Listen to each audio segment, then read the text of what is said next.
күндүн окуясы, курч суроолор, ачык жооптор, кайчы пикирлер, ачуу чындык, талаш тартыштар. Мунун баары Айлампа программасында. Эртең мененки саат 8-ден баштап Майраш Базлакунова менен. Сиз угуп жаткан Марал радиосу өз уктурууларын Айлампа программасы аркылуу улантат. Президент Сооронбай Жээнбеков Борбор Азиядагы эң негизги маселелердин бири катары бул чек аралардын юридикалык жактан жол жобосу бүтпөй жатканын айтып, бул жагдайда өзгөчө көңүл бөлүү керектигин билдирди эле.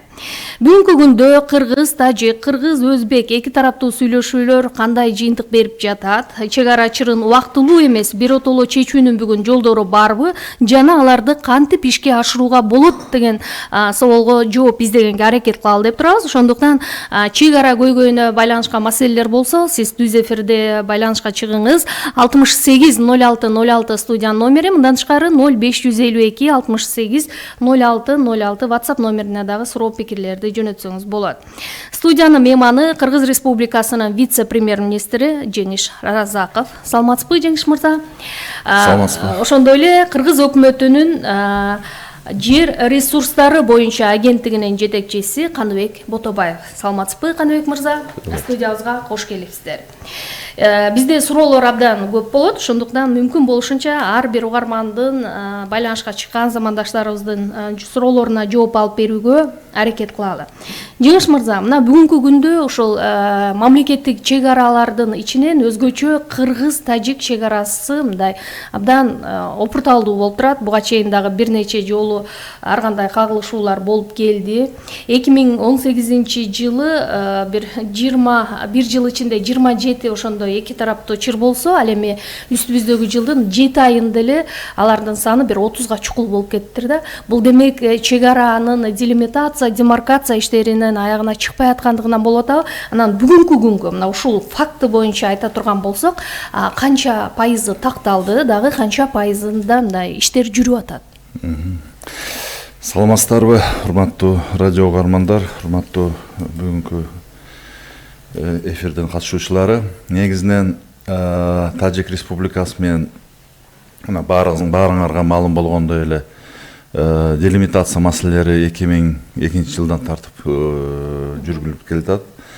Ар кандай деңгээлде жүрүп атат. Бир туруп жакшы жүрүп атат, бир туруп токтоп калып атат.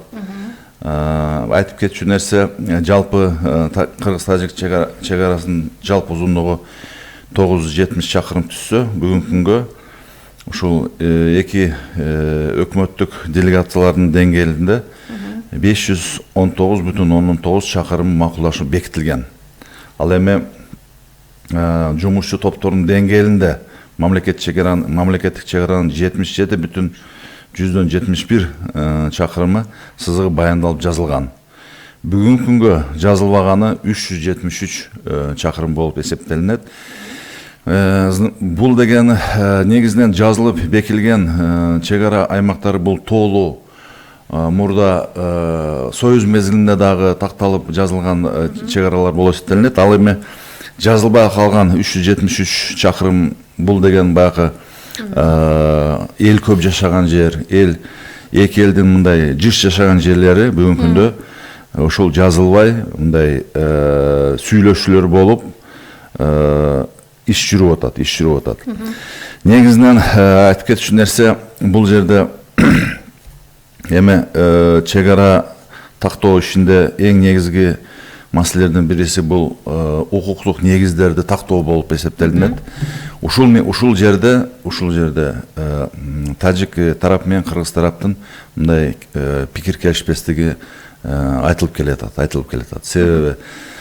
Себеби тажик тарап укуктук негиз катары ушул 1924-1927 жылдардагы улуттук аймактык бөлүштүрүүнүн материалдарына пайдаланабыз деп айтылып атса, биз кыргыз тарап ушул 1991 жылдын 8 декабрындагы көз карандысыз мамлекеттердин шериктештигинин түзүү жөнүндө макулдашууну биз укуктук негизде. Азыр эки мамлекет эки башка документке таянып атат деген сөз, бул? Бул деген, да, булар эки мамлекет эки башка укуктук негизде сунуштап атат деген сөз болуп атат. Уланталы программабызды WhatsApp номерибизге дагы жазып калтырыңыздар. Мына сиз кыскача токтолуп өттүңүз. Бирок азыркы учурда ошо кыргыз-тажик өкмөттөр аралык түзүлгөн атайын комиссия иштеп атат. Мына улам жолугушууларды өткөрүп атасыздар. Негизи ушул тактоо иши чек араны канча убакытта аяктачудай? Урматтуу радио угармандар, мен белгилеп кеткендей, бул жерде мезгил канча мезгилде болот деген бул мындай айта албай турган нерсе да. Себеби бул талаш. Мындай жалпысынан алганда эки мамлекеттин ортосунда мындай өзүнүн жер боюнча талаш болуп эсептелет да. Анан бул качан бүтөт? Качан бүтөт?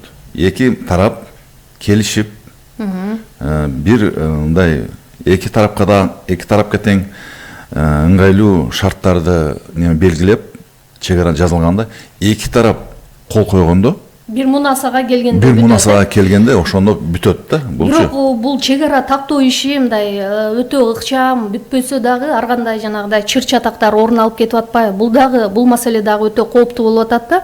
Мына үстүбүздөгү жылдын 16-сентябрында кыргыз-тажик чек ара аймагында ошол курал жарак колдонуу менен коштолгон бир капсалаңдуу окуя болгон. Ошондо эки тарап тең мындай атайын иликтөө жүргүзүп, биргелешкен тергөө тобун түзүп иш жүрө баштады эле. Бүгүн иликтөө аягына чыктыбы, жокпу? Бул 2019 жылдын 16-сентябрында болгон окуя, бул аябай мындай өкүнүчтүү окуя. Себеби эмнеден чыккан, ким буну мындай провокация кылган дегенде бул биздин тергөө органдары бүгүнкү күндө иликтеп жатат. Мен ойлойм, бунун жыйынтыгы албетте чыгат. Эми эки тараптуу деген маселеге дагы ушул биздин кошуна мамлекеттин өкүлдөрү көп деле мезгилде барышпай атат да, мындай.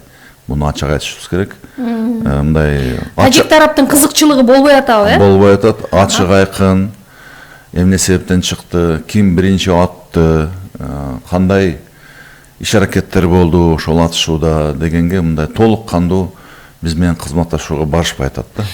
Бизде анда ошол алардын кызыкчылыгы, иликтөөгө катыштыгы болбой жатса, биздеги колдонула турган мындай рычагтарыбыз жокпу? Биз тажик тараптын көзүн карап жүрө беребизби? Эми рычагтарыбыз бар. Кайсы? Бул мындай биз айтпайбыз аны. Биз онда өзүбүздүн стратегиябыз бар. Тажикстан боюнча иштегенге. Аны кайсы убакта колдонобуз же качан колдонушубуз керек? Аны мындай тийиштүү мындай кырдаал түзүлүп калганда колдонобуз албетте. Биз аны 2014 жылда колдонгонбуз. Ар кандай жолдору бар.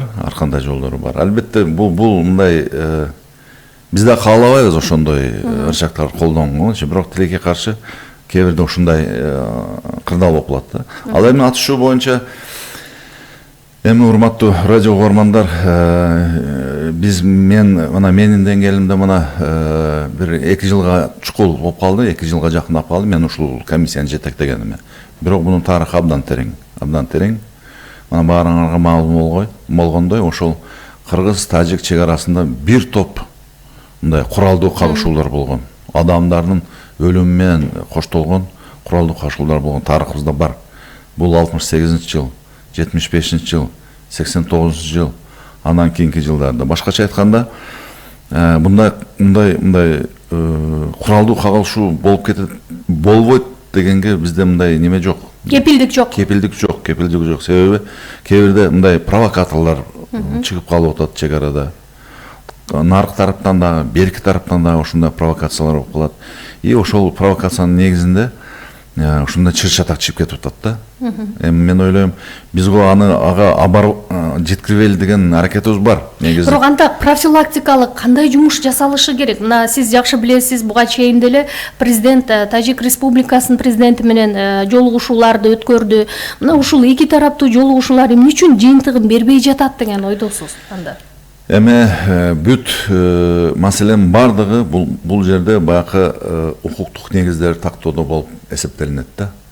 Анан профилактика жөнүндө айтып кеттиңиз. Мына акыркы 16 сентябрда болгон окуядан кийин мен өзүм барып ошол жерде 3 күн жүрдүм. 3 күн жүрүп, негизинен профилактика иштери кандай? Мана бизде өзүңүздөр билгендей Максат, Лейлек районунун Максат айылы, Баткен районунун Аксай айылы, Көк Таш, Орто Боз деген айылдарында Мазейттин жери деген жер бар. Ошол айылдарда аябай жакын жашайт да. Кыргыз Республикасынын жарандары менен Тажик Республикасынын жарандары. Үйлөрү баа шахмат түрүндө эле жайгашып калышканда. Шахмат түрүндө жайгашып калган жерлер бар. Мына Таштумшук деген айылыбыз бар. Ошол жерлерде биз негизинен тажик тарап менен сүйлөшүп, биргелешкен кайгылуу кызматын жүргүздүк да. Патруль, башкача айтканда патрулду жүргүздүк. Ошол түнкү мезгилде, кечки мезгилде ошол патрулдар жүрүп, ошол жаштар арасында же болбосо башка кишилердин арасында ушундай кабышуулар болбостугун деп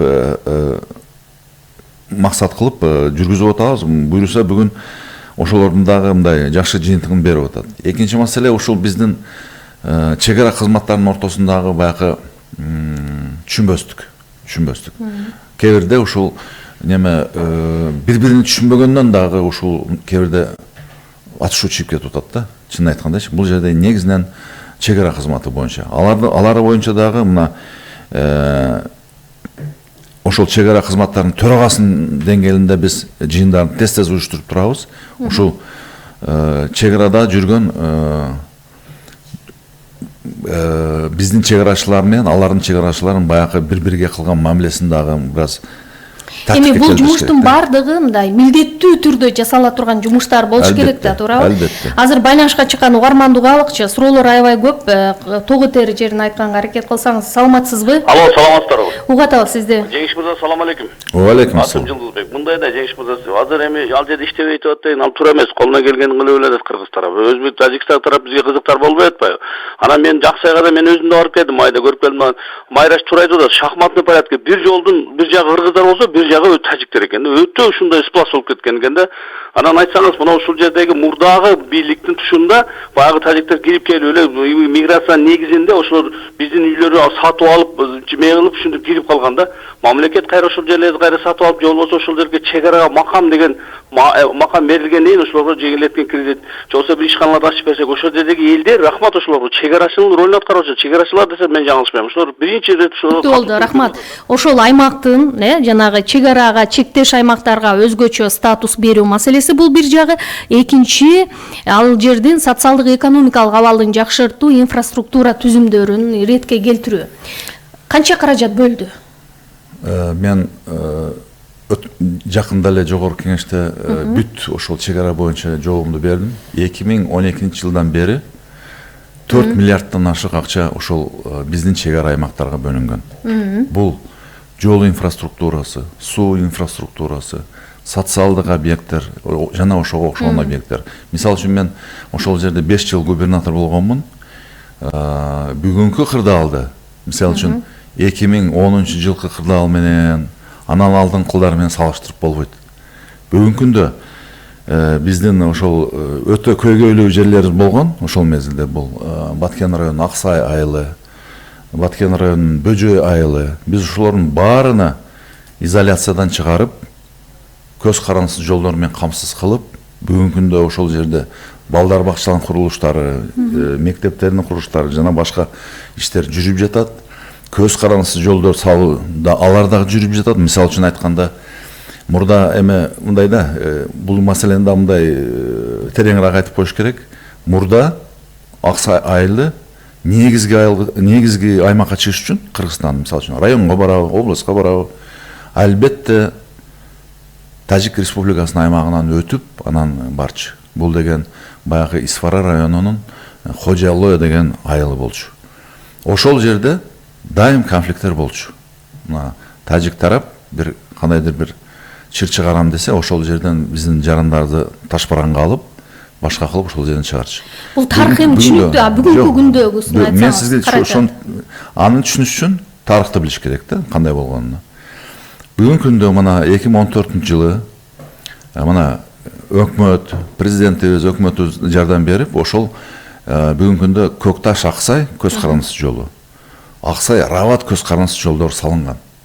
Бүгүнкү күндө биздин Аксай айылынын эли кааласа Лейлек тарапка барса, Рабат тарапка түшүп кетет, Баткен тарапка чыгам десе, Көкташтын жолу менен келип калат. Андан сырткары бүгүнкү күндө Аксай Тамдык деген жолдун курулушу болуп атат. Бул деген биздин жайыттарга, мына ошол жакта Кирбичин, Кишемиш деген жайыттарыбыз бар. Ал жерге мына биздин 3 айылдык аймактын жашоочулары өздөрүнүн малдарын чыгарчу да. Бул Самаркандык, Актатыр, Аксай айылдык аймактар. Ошолорду жайытка малын айдаганда дайым Варух деген айылдан өтчү. Анан ошол жерде дагы баягы чырлар ошол жерде болчу. Малын алып койчу, башка болчу. Кайтып атканда башка азыктарын алып койчу. Азыр Аксай Тамдык деген жол курулуп атат. Ал буйруса бүтүрөбүз. Ошол жол менен биздин жайыттарга көз карандысыз аймак менен өткөнгө шарт түзүлүп атат. Башкача айтканда, абдан мындай жакшы жумуштар жүрүп атат биздин чек ара элибизге. Айтыңызчы, сиз 2012-жылдан бери 4 миллиард сом каражат жумшалды деп атасыз, үстүбүздөгү жылда эле өкмөттөн 220 миллион сом каражат бөлүндү. Бул каражат эмнеге жумшалды? Конкреттүү эле так кыска эле айтсаңыз. Кыска эле айтсам, 150 миллиону жол инфраструктурасына бөлүндү. Жана бүтпөй аткан жолдорго. Да, Көкташ Аксай, Аксай Рабат, Аксай Тамдыкка бөлүндү. Андан сырткары 50 миллиону суу ирригация проектине. Бул Аксай айылында Бакай деген участок бар. Ошол жерге сууду чыгарып, биздин азыркы мезгилде ошол жерге жерлер берилип атат элдерибизге, там салганга, ошолорго суу менен камсыз кылуу боюнча. Андан сырткары 10 миллиондон Аксай Капчыгай деген айылга жана Үчтөбө деген айылга балдар бакчасын курууга 10 миллиондон. Андан сырткары ошол 220 миллиондон сырткары мына жакында эле премьер-министрибиз колдоп дагы 100 миллион бөлүндү. Бул деген коопсуздук кеңеши да өткөн чек ара кырдаалы боюнча. Ал жерде Баткен районунун Үчтөбө жана Орто Боз деген айылдарга жаңы мектептер салуу маселеси каралган. Ошол мектепти бүтүргөнгө дагы бул акчалар бөлүнөт. Азыркы учурда жогорку кеңеште аткарылышы бюджеттин анан келерки 2020 жылдын бюджети талкуулана баштайт. Азыр тармактык комитеттер карап баштады. Канча каражат дагы кошумча бөлүнгөн атат?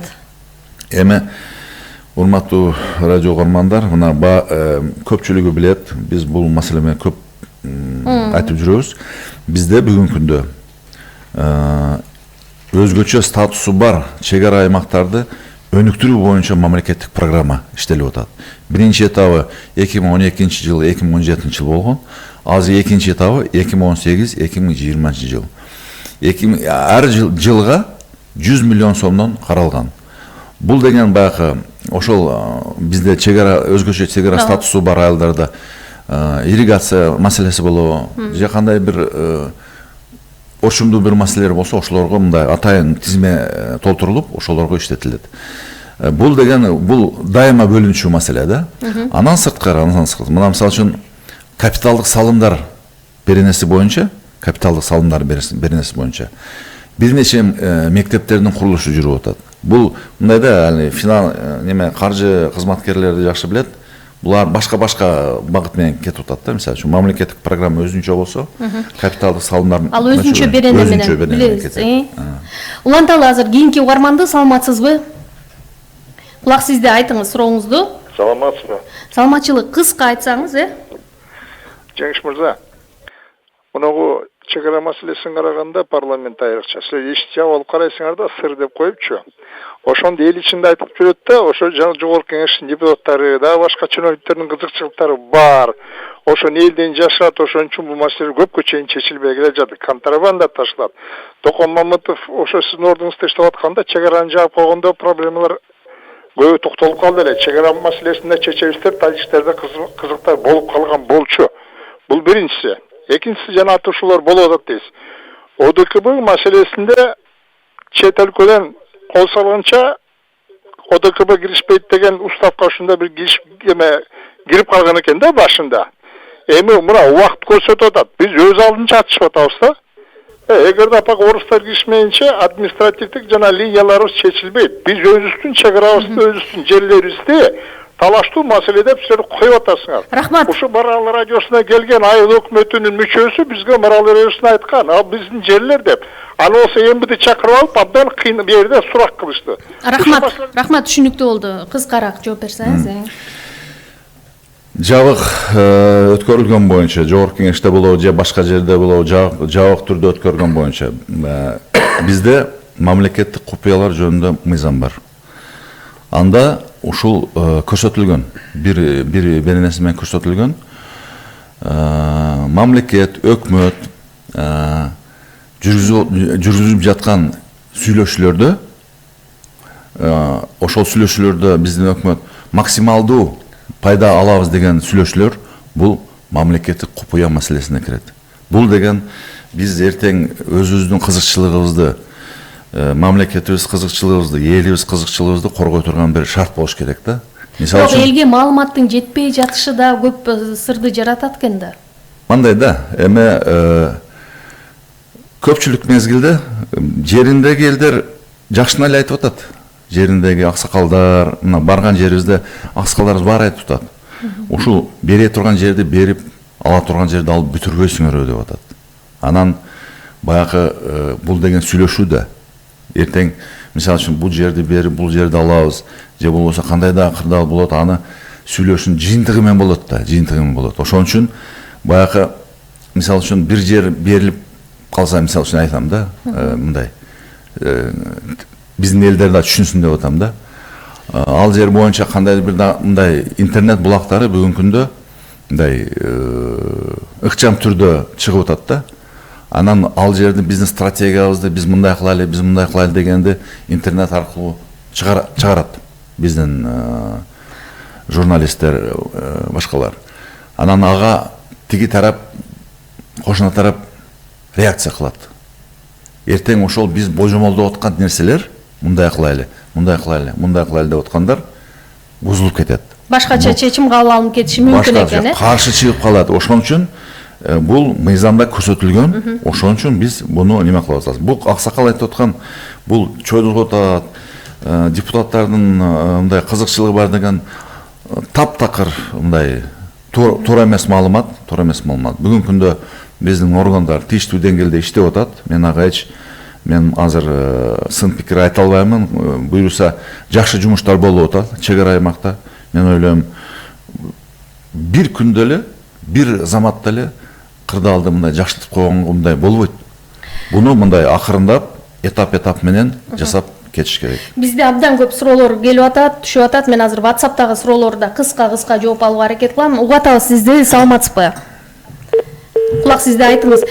Мындай деп жазган экен угарман. Мадумаровдун ошо чек ара маселеси боюнча кол койгон чечими так иликтенип чыктыбы, укук коргоо органдарынын жообун алдыңарбы деп кайрылган экен.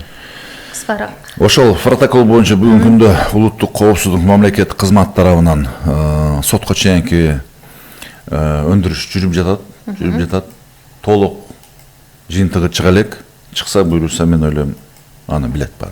Ал чечимди, протоколду бүгүн жокко чыгарууга болобу? Анткени жогорку кеңештен ратификациядан өткөн эмес экен да. Ал боюнча дагы жакшы жактары да, тобокелчиликтерин изилдөө боюнча мен тараптан бир жумуш топ түзүлгөн. Чындыгында бул тарых мындай да, ал кайсы болбосун жагдай ошол немеде болгон. Өзүнүн мындай мисалы үчүн андан азыр неме кылсак, мүмкүн кандай тобокелчиликтер болуп калышы мүмкүн да. Бирок бул жумуш дагы азыр жүрүп атат. Мына Каныбек Халбаевич да билет. Азырынча бизде толук неме жок. Кандай кылабыз ошону? Кандай кылып бирдиктүү чечим кабыл ала элек экенсиңер да? Кандай болот? Азыр түшүнүксүз тагдыры. Улантабыз, саламатсызбы? Кулак сизде, айтыңыз сурооңузду. Мен Бишкектен, саламатсыздарбы? Саламатчылык. Мына суроом бар эле да, рычагтарды качан колдонушат? Булар жерди баары жогун алдырып бүткөндөн кийин колдонушабы? Анан кийин экинчи суроом, чек арачыларга ошол жерде жашагандарга курал жарак таркатпайсыңар, ошолор өздөрү эле сактайт, өздөрүн өздөрү коргоп алышат ошол. Аты жөнүңүз ким?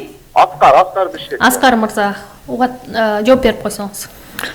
Эми урматтуу радио угармандар, мекендештер, мына көптөн бери алдырып салып атат, жыл сайын алдырып келатат деген маселени угуп атабыз да, угуп атабыз. Мен ошол жерде көп жылдар бою иштеген адам катары айтып коет элем. Мындай үйлөрдүн сатып берген фактылар болгон. Ал боюнча мен губернатор болуп турганда атайын ушул биздин ички иштер кызматы, улуттук коопсуздук кызматынан түзүлгөн бир комиссияны иштеткенмин. Бул Лейлекте ушундай фактылар бар, Баткенде ушундай фактылар бар. Бирок алар юридикалык тараптан тариздөөдөн өткөн жок да. Документтери алынган эмес, тапталган эмес. Бул деген мындай эле эки адамдын сүйлөшүүсү менен эле мындай болуп калган иш да. Бирок ошондой фактылар бар. Мен губернатор болуп турганда ошондойлорду изилдеп сотторго да бергенбиз, ушул баягы чыгаруу боюнча, башка кылыш боюнча. Бирок тилекке каршы ошол жерде ошондой фактылар албетте мындай чыр-чатакты чыгарат эле да. Алар тараптан бизге каршылык көрсөтүлүп, чыр-чатак болот эле. Андай фактылар болгон. Мен өзүм Азыр жок банда? Жок. Бул жерде баягылар чыгаруу боюнча иш жүргөндө ошондой чыр-чатак болуп кетет да. Себеби ал жактан ушул маселеге аябай уюшкандык мына күчтүү да. Анан маалымат үчүн айтып коеюн, ушул үйлөрдү сатып атат, башка кылып атат деген биздин жарандаргачы. Акыркы үй мындай тажик жаранага мындай ооз-эки сатылды деген 2007-жылы болгон. Андан бери 1 метр дагы тажик тарапка бир өттү деген маселе болсо, ал жерге комиссия барып, иликтеп, бүт немесин териштирип, ушундай бул аябай катуу көзөмөлгө алынган. Бирок ушул эле суроону улайда угармандан.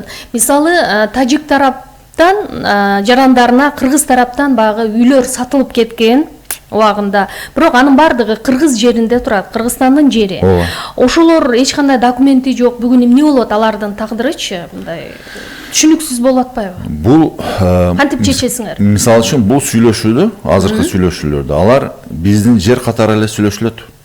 Биздин жер, себеби карта боюнча, документтер боюнча, материалдар боюнча бул биздин жер болуп эсептелинет. Бул маселени биз азыр ошол бизде негизинен бул кырдаал Баткен районунун ошол Аксай зонасында, Самаркандек зонасында бар, Актатыр зонасында бар. И Лейлектин жаңы жер зонасы ошол кулундуу зоналарында байкалат.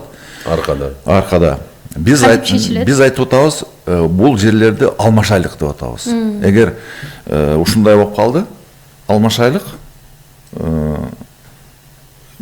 тажиктин жарандары туруп калган жерге башка жерден ошондой аймакты, мисалы үчүн соткага сотка дегендей маселе.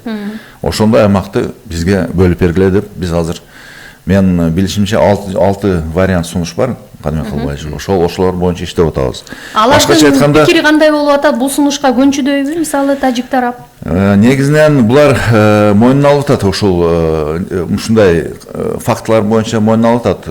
Анан биздин варианттар боюнча карашып атат алар дагы. Бирок азыркы күндө мындай бирдиктүү чечимге чыга элекпиз дали бери бул боюнча. Бирдиктүү чечим демекчи да, мына ушул түзүлгөн баягы өкмөттөр аралык комиссиянын курамында көп учурда ошол жергиликтүү аймактын коен жатагына чейин билген жарандардын кирбей калышы, жергиликтүү кеңештердин депутаттарынын кошулбай калышы боюнча көп нааразычылыктар болуп келе жатат. Мисалы, биздин студияда дагы ошол Баткен облусунан атайын депутат келип айтышты эле да, эмне үчүн буга көңүл бөлүнбөй атат? Чыны менен эле киргизсе болбойбу же аларда чечим кабыл ала тургандай деңгээлде эмеспи?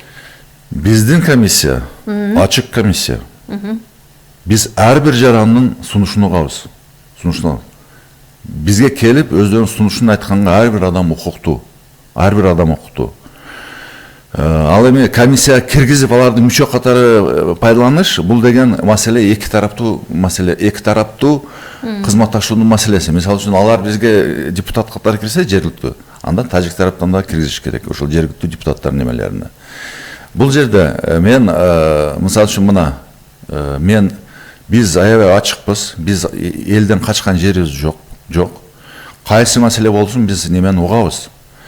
Бирок мындай жалпылап эле келип чечпей атат мына. Мисалы үчүн сиздер сүйлөшүп атканда түшүнүп калып атасыздар да эмне үчүн созулуп атканын билип атасыздар.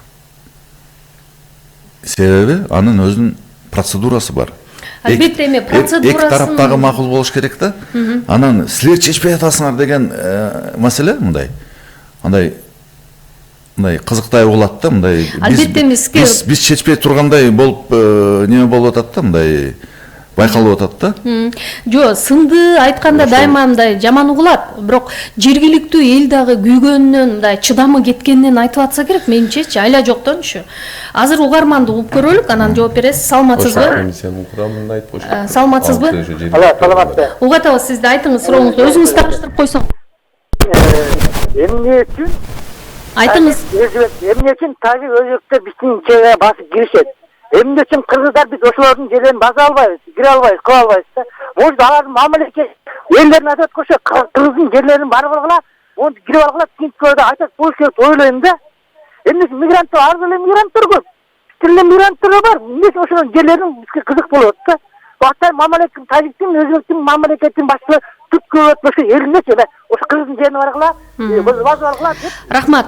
Тажик тарап ошо кыргыздын жерин басып алалы, ошол жака кирели деген сыяктуу мындай саясат жүргүзүп аткан жокпу деп атат да, мындай иликтөө ишин кылбайсыңарбы деп атат. Мындай да, мен ушул эки тараптуу сүйлөшүүдөгү адаммын да. Эки тараптуу сүйлөшүүдөгү адаммын. Анан мага вот ошол иликтөөлөр жүрүп атат алар. Иликтөөлөр жүрүп атат. Биз билебиз, максаттарын баарын билебиз. Мен мындай андай көрүнүштөр байкалып атат. Тажик тараптан андай көрүнүштөр байкалып атат. Аны жергиликтүү бийлик мындай баягы депутаттарыбыз бар го, жергиликтүү депутаттарыбыз. Алар деле элди кыдырып, ошолор сүйлөшсө болот. Ошол Аксайга келип, ошол Көк Ташка келип, Лейлектин максат жаңы жерлерине барып сүйлөшсө болот. Ошол жерден анык эле максат эмне экенин билет. Ал жөнүндө да бизде маалымат бар. Анан баягы сиз айткан неме боюнча жергиликтүү эл жок экен дегенгечи биз азыр ошол комиссияны алайлык. Бардыгы жергиликтүү. Ал жерде мисалы үчүн Лейлек районунун маселесин чечип атканда бир нарынынан же ысык көлдөн бир адис барып чечип аткан жери жок. Лейлек районунун адиси иштеп жатат ошол жерде. Анан негизи бул жерде мындай да, алар ошол депутаттар болобу биринчи ошол жерден башташ керек да. Ошол Лейлек районунун госрегистринен башташ керек. Мамай Юсупов Исматилла деген жакшы кызматкер, аябай кесипкөй кызматкер. Ошого барып жергиликтүү тааныйт да бири-бирин. Исматилла агай ушундай болуп атат. Сиз эмне дейсиз? Ошол жеринен жоопторду алат негизинчи. Уланталы программабызды чек ара маселелерине байланышкан суроолорду узатыңыздар. Кыргыз Республикасынын вице-премьер-министри Жеңиш Разаков жооп берип жатат. Бабаев аттуу угарман жазып атат. Өзүңүз билгендей, арка зонасындагы трассадагы Тажикстандын постун алып салууга болобу? Ошол жерде ички иштер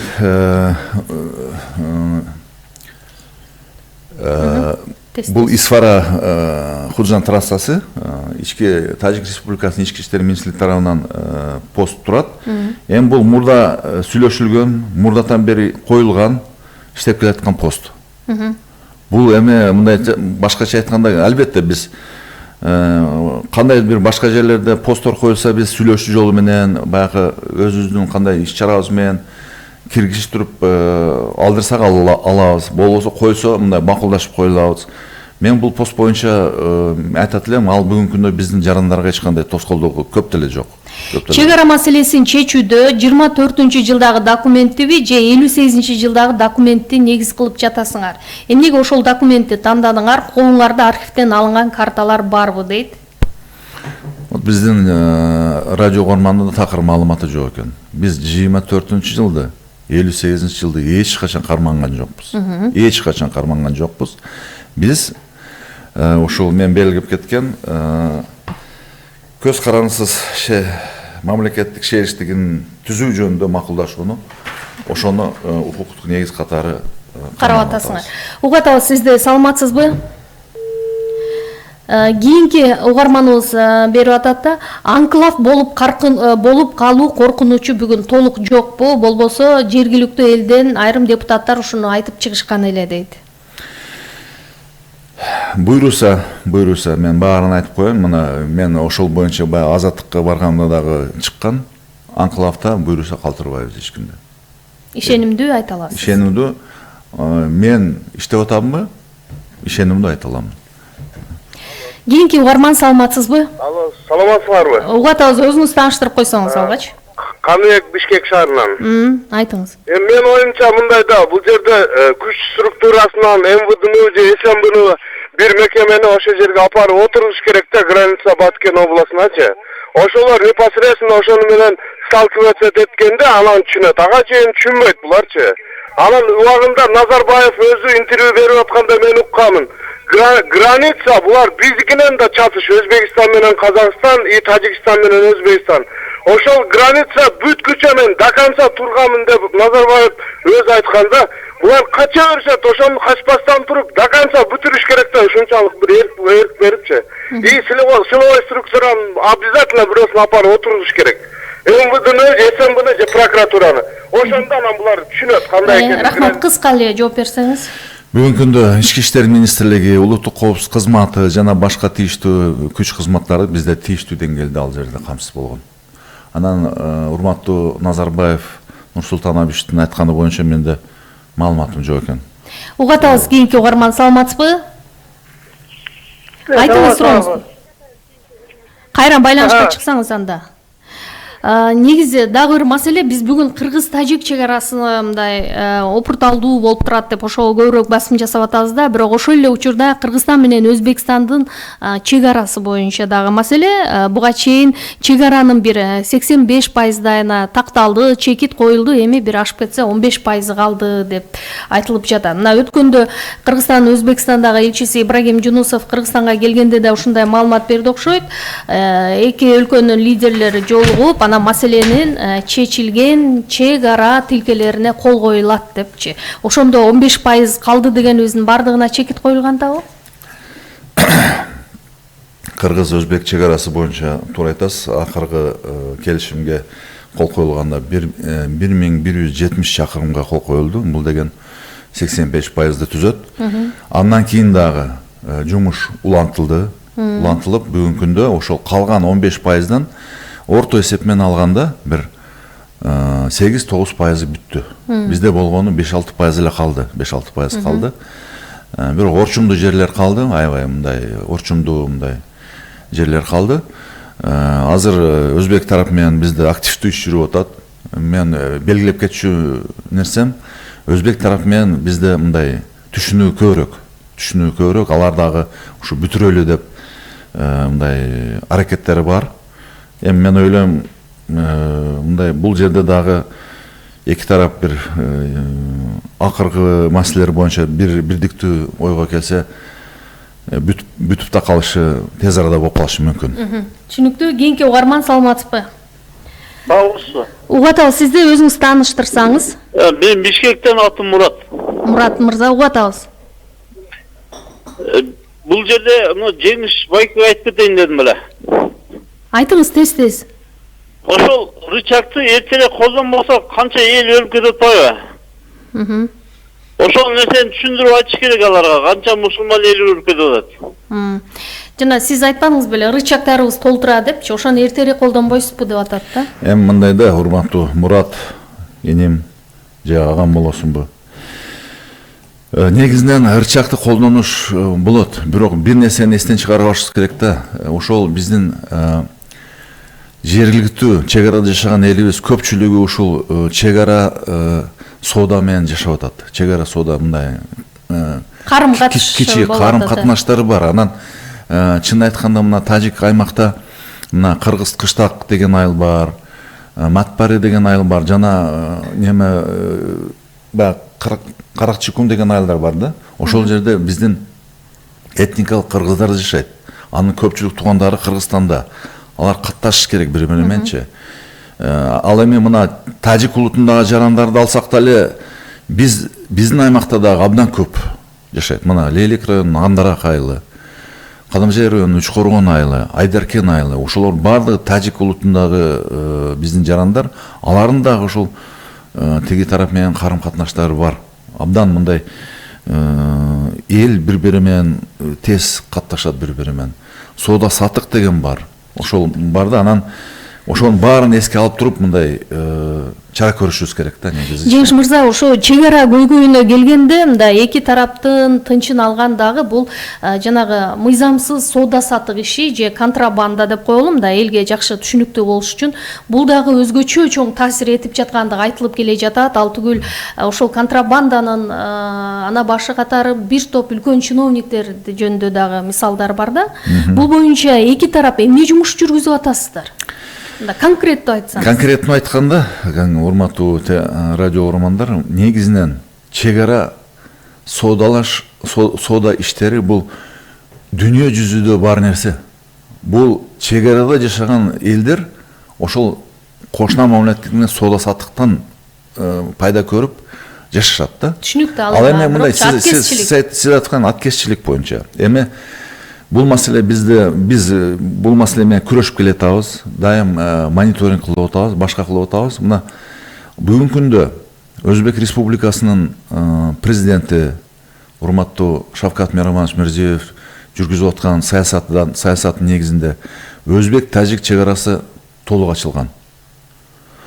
Баягы биз айтып аткан бизден баягы күйүүчү майлар деп коебуз го. Күйүүчү майлар, башка мындай стратегиялык маанидеги товарлар аткезчилик менен кетип атат деген маселе кескин түрдө азайган. Кескин түрдө. Макул Өзбек, Кыргыз-Тажик чек арасындачы? Кыргыз-Тажик чек арасында мына посттор аркылуу жана башка мындай чоң көлөмдө мына илгери, мисалы үчүн кайра мен өзүм губернатор болгон мезгилиме кайтайын, ага чейин чоң баягы фура менен эле алып түшүп аткан. Ошондо аткезчилик болуп аткан да. Биз ошол жерде түзүп койгон мындай салык кызматтан турган, бажы кызматынан турган жакшы мындай неме түзүп койгондон, көзөмөл түзүп койгондон бардык ошол күйүүчү майлар ошол жердеги бар АЗСтерге барып төгүлгөндөн кийин гана мүмкүн. Бирок азыр тескерисинче гүлдөп аткандыгы айтылып атпайбы? Жок, ал туура эмес маалымат. Мисалы үчүн ким болбосун барып, ошол жерге барып, ошол жерде ошол маселе менен алектенип аткан кишилер менен сүйлөшүп көрсүн. Мындай көрсүн, алар айтып берет канчалык деңгээлде болуп атканынчы. Айрым оппоненттериңиз бул боюнча сиздин атыңызды дагы атап жүрүштү да, анан аларга мындай конкреттүү, реалдуу жоопту бердиңизби? Эмне жөнүндө? Ошо аткезчиликти коргоп атат, бул боюнча күнөөсү бар деген сыяктуу пикирлер айтылып келди да, маалымат каражаттарында. Мен мындай оправдываться деп коет го орустар. Ошон кыргыз актанбаймын деген сөз. Мен актанбайм. Эгер маалыматтары болсо, укук коргоо органдарын берсин. Алар текшерсин. Мен баягындай кол тийбестигим жок. Эгер ошондой фактылары болсо, ошондой материалдары болсо, беришсин укук коргондоруна. Теришсин, алар жыйынтыгын чыгарып айтсын. Угатабыз, сизди саламатсызбы? Саламатсыздарбы? Бишкектен Айлымов Төрехан. Айтыңыз кыскара кылып, Бүгүнкү күндө мамлекеттик ишкана бар. Этносаралык мамилени жакшыртуу деген. Бул мамлекеттик кызматтын жеткиликтүү иштей албагандыгынан. Жана ошондой эле чек арадагы контрабандалык иш-аракеттердин жана Афганистандан келип аткан наркотикалык контрабанданын жана эл аралык террористтердин иш-аракеттеринен улам ушу жергиликтүү калктын алар менен биргелешип иш жүргүзгөндүгүнүн кезететинен улам Кыргызстандагы кагылышы кайра чыгып атат. Рахмат. Мамлекет тарабынан берилген акча Кудай билет Кыргыздын коррупционерлери тарабынан жеткирилген жокпу. Рахмат. Бөлүнгөн каражат мындай максаттуу, так, орто жолдон жоголуп кетпей, анан адресине жетиш керек деген ойду берди окшойт, бул аксакал киши. Эми урматтуу аксакал, атын атабай калды. Алимов Төрехан ата. Алимов Төрехан. Бүгүнкү күндө мына мисал үчүн мамлекеттик чек ара аймактарды өнүктүрүү мамлекеттик программасынын алкагында берилип аткан акча. капиталдык салымдар тарабынан берилип аткан акча максатсыз кетип жатат дегенге такыр негиз жок. Себеби бунун баардыгын биз көзөмөлдөп турабыз. Баарына. Канча жумуш болду, канча акча бөлүндү, эмне күтүп атат, канча керек аягына чейин депчи. Такыр мындай аябай катуу көзөмөлдө да. Ал эми Тажикстан тарапты угуп атасыздар сиздер деле. Мына жакында эле бир чек-ара заставасына кол салып, ал жерде да калышы болду. Эми бул башка мамлекетте болуп аткан иштерге биз неме кыла албайбыз, баа бере албайбыз, кирише албайбыз, бирок бул киши айтып аткан көрүнүштөр негизи байкалып атат. Бирок ошол окуя боюнча айтып өтпөдүңүзбү? Кыргыз баягы Тажикстан менен башка өлкөнүн ортосундагы жанагыдай мындай капсалаңдуу окуя боюнчачы. Бул окуя Кыргыз Кудай сактасын биздин өлкөгө чектеш аймакта дагы болуп кетпейт деген кепилдик жок да, туурабы? Демек ошон үчүн жанагыдай коопсуздук маселесине бүгүн өзгөчө кылдат маани бериш керек окшойт да. Бул жагынан алганда, мисалы көп угармандарыбыз дагы кызыгып атышат да. Мисалы күчөтүлгөн тартип, эреже, мисалы атайын даярдыктагы чек-ара аскерлерин коюу боюнча жумуш жасалыш керекпи? Мен жогоруда бир радио угарманыбызда суроо берди, баягы ички иштер министри улуттук коопсуздук кызматы боюнча. Ошол жерде мен айттым, бүгүнкү күндө бизде тийиштүү деңгээлде күчөтүү бар ал жерде. Анан өзүңүздөр билесиздер, тартип ушундай, кайсы жерде мындай кооптуу окуя болсо, бизде ошол эле мезгил бүт күч органдары күчөтүлгөн тартипке өтөт. Бул бир. Экинчи, биз ошол биздин тоолордо, биздин чек-ара аймактарда баягы ыкчам топтор түзүлүп, мындай изилдөө иштерди абдан күч колго алынган да. Башкача айтканда, кайсы бир жерде бир чоочун мындай адам келип калса, мындай туура эмес бир көрүнүш болсо, бир албетте биз реакция кылып туруп аны алдын алганга аракет кылабыз. Бирок сиз белгилеп кеткендей, бүгүнкү күндө мындай эч жерге биздин мындай объектилерге кол салбайт деп туруп кепилдик бере албайбыз, чынын айтканда. Угатабыз сизди, саламатсызбы? Айтыңыз сурооңузду, угарман. Мен атым Талант, чалып атам. Атым Талант, айтыңыз. Бул Бишкектен чалып атам. Просто биздин просто мамлекет эң коррумпированный мамлекет. Жең ичинен сүйлөшүп алып, тияктын чиновниктер менен ошо мындай бирдиктүү иш алып барылбай атат да, ошончу эле болуп атат болуш керек. Биздин чиновниктин балдары деле ошентип чыкпадыбы, отурушпайбы азыр. Рахмат. Ушуга эле улайда Жеңиш мырза дагы мындай айрым социалдык түйүндөрдө талкуу жаратып кетти. Эмне үчүн кыргыз мындай тараптан жумушчу топтун бир иштеп аткан жакшы мындай кыргыз-тажик чек арасын чечүү боюнча маселелери бат эле тажик тарапка жетип калып атат депчи. Демек ортодо кандайдыр бир күчтөрдүн мындай кызыкчылыгы болуп атабы деген сыяктуу. Сиз азыр мисалы жылмайып кабыл алып атпайсызбы? Бирок бул сөз дайым эле айтылып келет. Менимче сиз деле угуп атсаңыз керек аны. Биринчиси, мына мен жогоруда белгилеп кеткендей, бул сүйлөшүүдө, бул эки тараптуу сүйлөшүүдө албетте купуялыкты сакташ керек.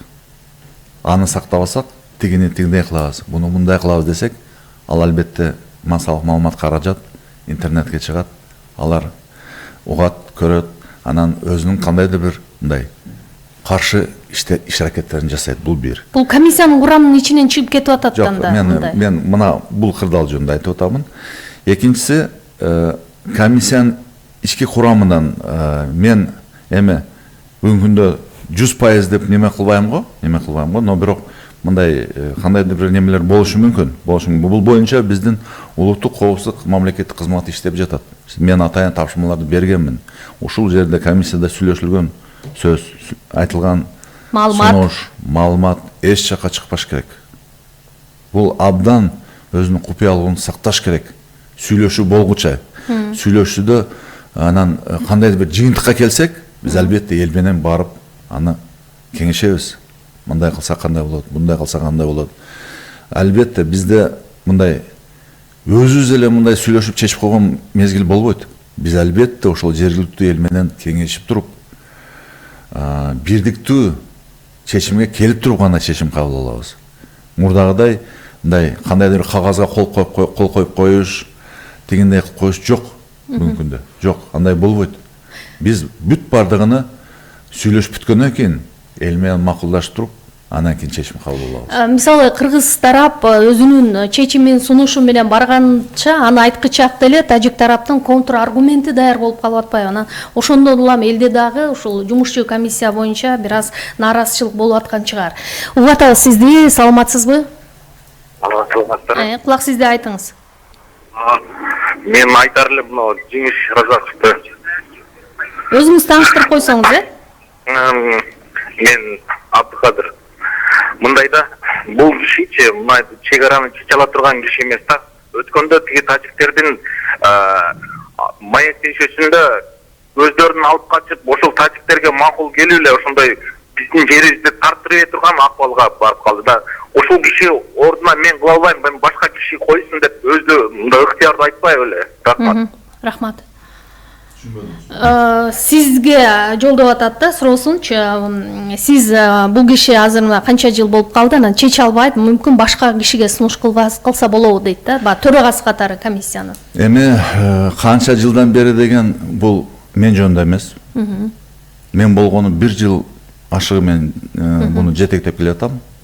Ага чейин мана 2002 жылдан бери жумуштар болгон. Эгер канча жылдан бери деген болсо, анда башка кишиге багытташ керек бул сурооңучу. Анан экинчиси, мен мамлекеттик кызматкермин. Жетекчилик мени каерде иште десе, ошол жерде иштейм. Эртең жетекчилик жок, сен башка жерде иште десе, мен мамлекеттик кызматкер катары буйрукту аткарам. Бул киши эми мындай да, мен тиякта иштейм, мен бул жакта иштейм деген бул баягы алги мындай эркин адамдардын ою да. Менде тандоо жок деңиз. Менде тандоо жок. Мени койду иштеп атам. Дагы угарманыбыз сурап атат да, жанагы жаш үй бүлөлөрдүн үй салууга жер тилкесин бөлүү маселеси качан толук чечилип бүтөт болбосо дейт, ички тышкы миграциядан улам Баткенде жергиликтүү жашоочулардын саны кескин кыскарып кетти деп жазыптыр. Мындай маселе, мына мен ошол жакта көп жыл жашаган адам катары билемин. Чындыгында жер трансформация маселеси көп жылдан бери чечилбей келаткан. Мына быйылкы жылы биздин премьер-министрибиз Мухаммедкалый Дүйшүкевич колдоп, биз ошо жергиликтүү элге трансформация маселесин колго алдык. Мына акыркы чечим менен эле, эсимде жок, апрелде экен, майда экен чечим менен ошол Аксай, Актатыр, сентябрда Самаркандек айылдык аймактарга 500 гектарга жакын жерде биз трансформация кылып бердик. 500 гектар. Бул деген абдан чоң, көп эл ал жерде жайгашып, үйлөрүн салып, немелерин мындай шарттарын түзүп алса болот да. Бүгүнкү күндө мен билишим боюнча кээ бир жерлерде ошол аймактарда генералдык пландар түзүлүп, иштер жүрүп атат. Мен ошол азыр учурдан пайдаланып ушу жергиликтүү элге да кайрылып кетет элем. Тез аранын ичинде үйлөрдү салып, өздөрүнүн шарттарына ошол жерде мындай камсыз кылып алыш керек да. Бирок мындай аябай акырын кетип атат да бул маселе. Бул жерге жер бөлүндү, тез салыш керек үйлөрдү. Кийинки угарман сураган экен да, биз менен дейт, баткендиктер менен сиз качан жолугушууга келе аласыз? Ошол жолугушууну алдын ала билдирип турса жакшы болот эле дейт. Баткендиктер Баткендин кайсы жери экен? Жазган эмес экен, Баткенге деп. Мен Баткенге тез эле барып турам. Барган сайын кичи мекениңиз катары да көп барсаңыз. Мен кичи мекеним да ал жерде. Ал жерде сүйлөшүп турган элим көп. Мындай байланышып турган элим көп, мындай күтүп турган эл көп. Дайыма эле барып неме кыламын, дайыма эле учурашам эл менен. Колдон келишинче максималдуу түрдө учурашамын. Анан мен билбейм, мына акыркы эле 1 жылдын ичинде мен жалган эпсем ай сайын барам, кээ бир айларда 2 жолудан барып атам. Барган сайын учурашам эл менен. Азыр эми ушу мамлекеттик чек аралардын ичинен биз жогоруда сөз кылгандай эле кыргыз-тажик чек арасында такталбаган аймак, участоктор өтө көп экендиги айтылып өттү.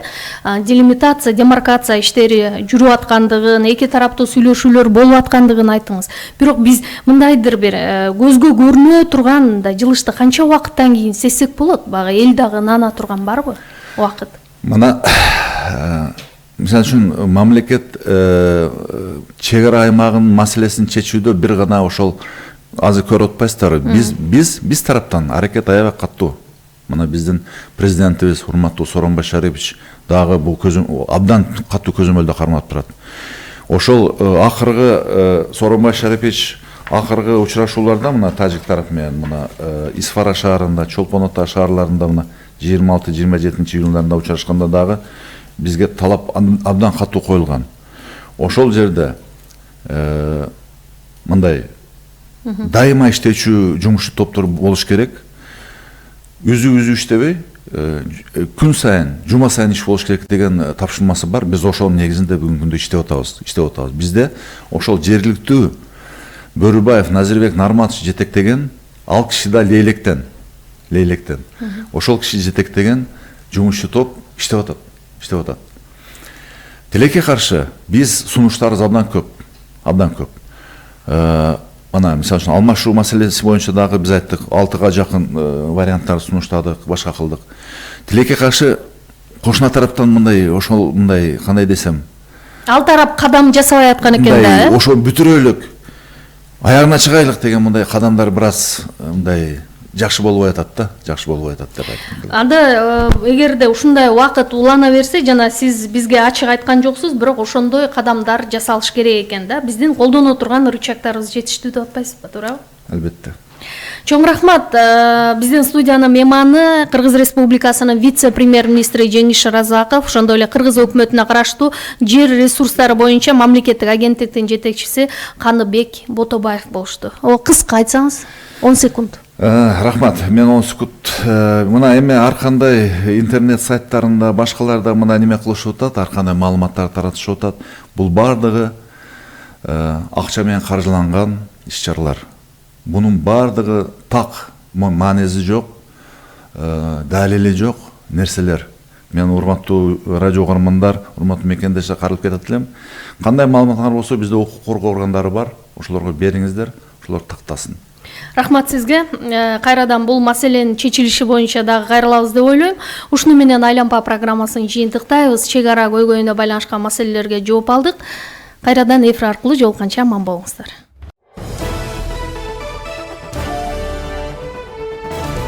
Күндүн окуясы, бурч суроолор, ачык жооптор, кайчы пикирлер, ачуу чындык, талаш тартыштар. Мунун баары Айлампа программасында. Эртең мененки саат 8-ден баштап Майраш Базлакунова менен.